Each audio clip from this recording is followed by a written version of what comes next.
No matter what terrors are found in the sky, at least there is no wall staring you in the face. To drive faster and still cheat the wall requires machines designed for this one race a year.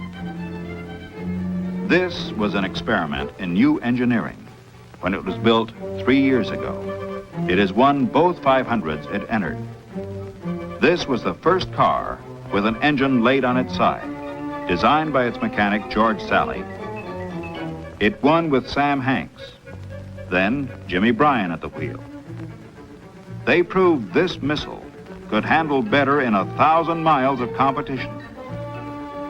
When a design works, other mechanics use and try to improve it. Johnny Thompson drives a car with an engine flipped the other way. The drive shaft runs to the right of the car's center line. The weight shift may mean an extra 1/10 of a second in a turn. Although a Sidewinder has won the race twice running, this car, with a stand-up engine, holds the world speed record for Indianapolis-type cars. Jim Rathman, in competition on a high-bank track, averaged better than 170 miles an hour for 100 miles. The car was built by the same man who also designed this car for Pat Flaherty, and this one, the leader card special, for Roger Ward. Designer, mechanic, and car builder, A.J. Watson. Twice, Watson has been the winning mechanic here at Indianapolis before Sally's Sidewinder took over Victory Circle. Watson still stands his engine straight up on the left of the car's center line. Watson's cars are light, rugged, powerful. When the mechanic has done his work, it's up to the driver. Only one man can ride this rocket. Yet 100,000 share the thrill of qualification runs. 10 miles, 4 laps at top speed. The fastest qualifiers start at the head of the field. The fewer cars you must pass during the race, the better. Jimmy Bryan, 3-time national champion, is ready in George Sally's first flat-engine car. Bryan has run almost 1,000 miles in practice, searching for speed. But somewhere in the rebuilding and reconditioning for this year's race, 2 miles an hour were lost. The month of driving hasn't recovered them.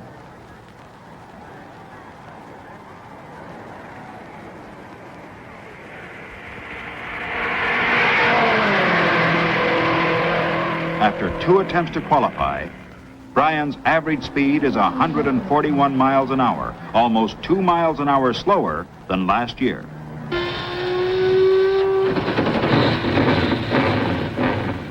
Johnny Thompson's Sidewinder is next.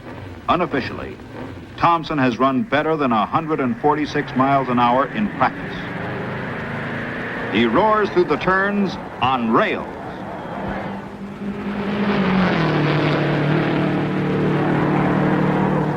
Into the homestretch with a new 1-lap record for Indianapolis, 146 1/2 miles an hour.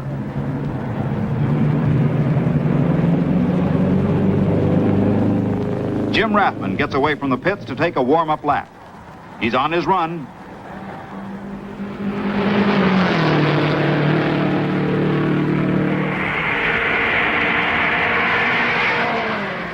He qualifies at 144.4 miles an hour, a pulse beat slower than Thompson.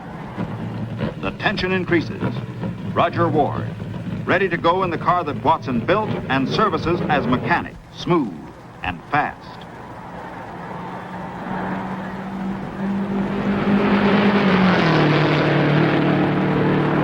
Good chassis control and blazing speed.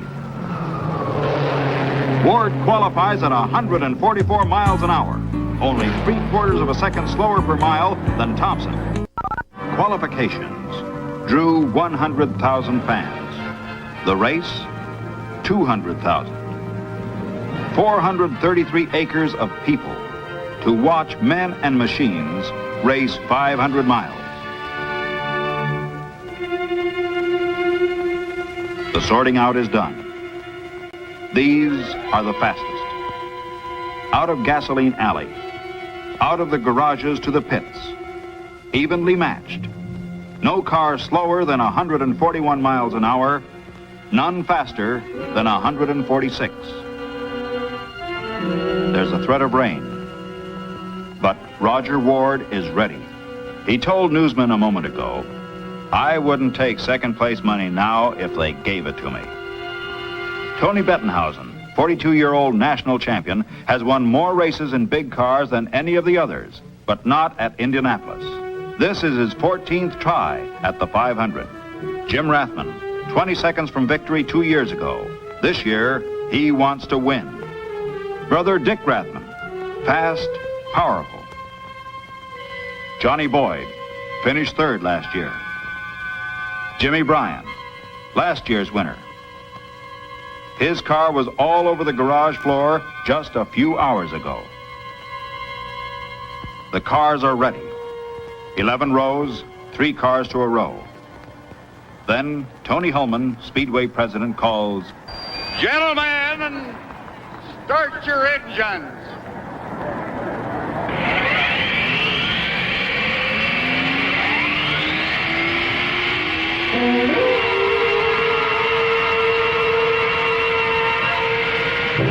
The final countdown. The pace lap begins. A slow lap to pick up speed for a flying start. This is not the fastest place on Earth, but here is competition.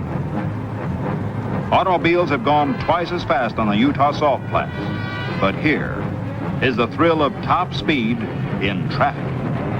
Strapped to rocket sleds, missile men have been carried for short distances at tremendous speed, but here is a 500-mile race. Something is wrong. A car not started.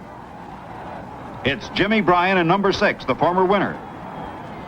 The crew rolled the car clear of the track. In less than a half minute, the field will be charging down the front straightaway. Out of the 4th turn, 32 cars are gathering speed, heading for the green flag.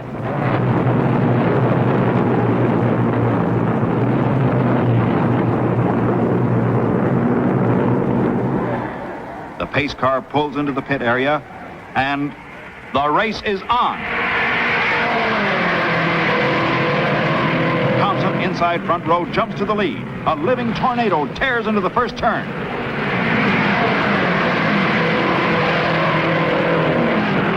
They string out, running in the groove, the fast, smooth way around the turns.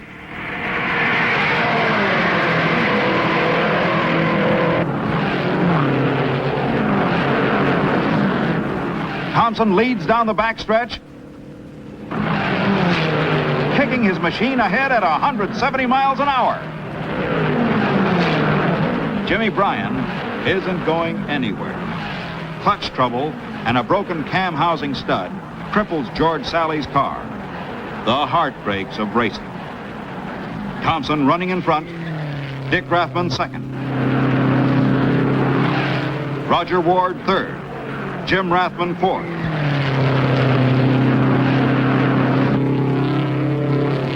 Down the main chute, Ward takes second.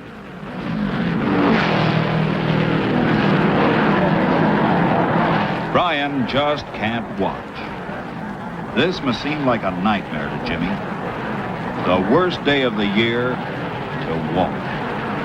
No matter who the driver, no car has ever won 3 years in a row at Indianapolis. Ward in number 5, firmly in second and gaining. Roger Ward moves into striking position. Thompson is averaging 140 miles an hour, but Ward tries a pass. Suddenly, it is a race.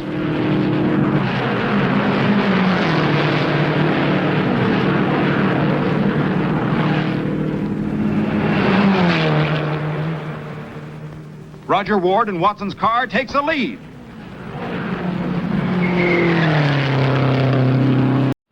In the first turn, a spin.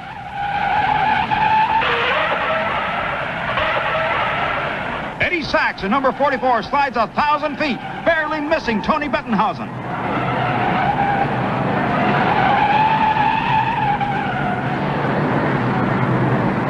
is out of danger as Bill Vanderwater throws the yellow flag, warning all other drivers to reduce speed and hold position. Sachs restarts his engine. There's the green. The track is clear for high speed, and Sachs limps to the pits for new tires and a checkup. They're on it again, with Ward still in front. Battling his way to second place, Jim Rathman in number 16 bears down on Roger Ward.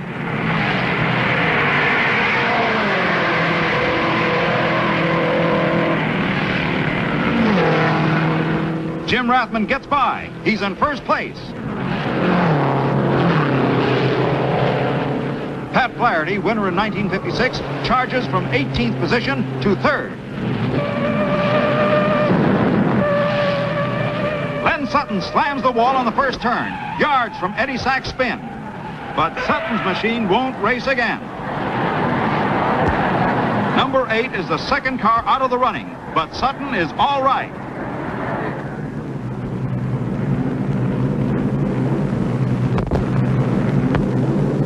Using the caution signal, Thompson comes into the pits. Thompson has been running at 145 miles an hour, cutting through traffic at qualification speeds. But this early pit stop may mean that Thompson will need 4 pit stops instead of 3.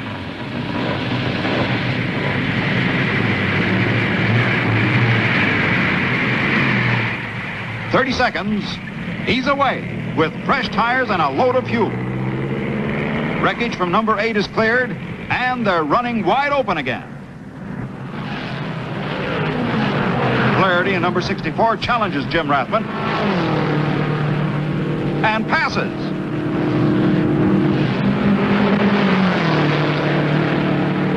Ward is only seconds behind in third place.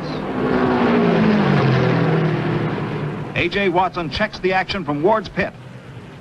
According to plan, Ward is not running all out, making certain he will go the distance with only 3 pit stops. It's a calculated risk, while other Watson-built machines are running wheel to wheel at better than 144 miles an hour.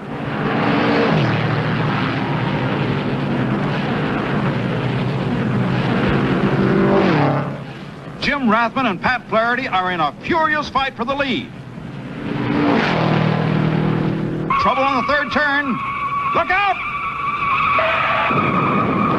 Chuck Wyatt and Mike McGill spin. Judd Larson's in trouble. McGill on his back slides across the track. Wyatt races to get McGill out of the wreck. McGill is pinned inside. Red Amick's car tangled with Larson's and is also out of the race. Larson has also run to McGill's wreck. Wyatt, Larson, and Amick aren't even scratched, and McGill is not seriously injured, but all 4 cars are out of the race. On the caution laps, Jim Rathman gives up the lead and comes to his pit. Like the first stage of a rocket, his car is burned out. It must be refueled and fitted with new tires. 27 seconds and ready to go. There's Pat Flaherty, the 1956 winner. His run from 18th starting position to the battle for first place has carried him through traffic at better than 144 miles an hour. Flaherty is on his way after a 20-second stop. Something's wrong. Flaherty is stalled. And here comes Roger Ward for his pit stop.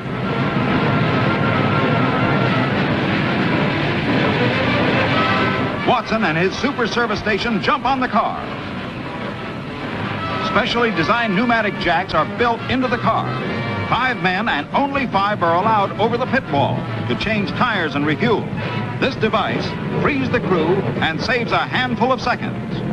In 22 seconds, Ward rolls out in second place. Gunning his engine smoothly, blending with the traffic as he picks up speed, searching for Thompson, the leader. Flaherty, his engine restarted, races after Ward. When the wreckage is cleared, the green flashes for high speed. Again, it's a new race, with Roger Ward battling Johnny Thompson in heavy traffic. Thompson passing. But in the second turn, it's Ward again in first place. 30 seconds behind, Rathman is charging.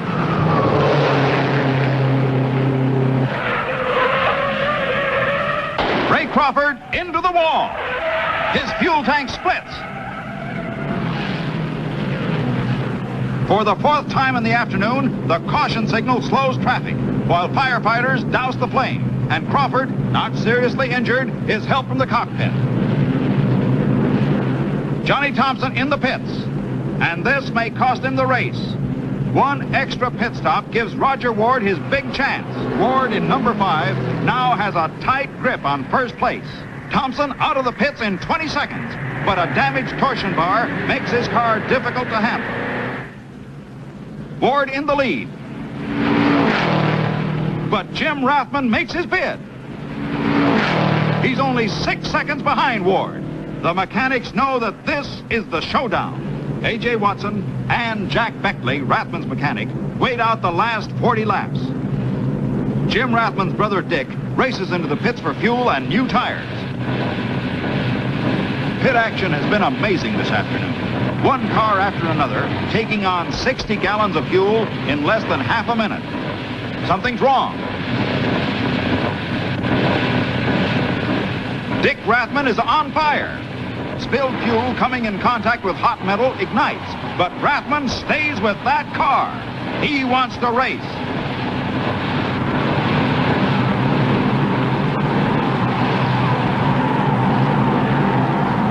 Uh-oh, that seat is too hot. Dick Rathman is out of his car, and he's really hot around the collar. The fire is under control, but the car is out of the race. Rathman heads for the garage, sore as a sunburn. Ward ticks off the last laps, running smoothly for a new record. His crew and Bob Wilkie, the car owner, are riding with him.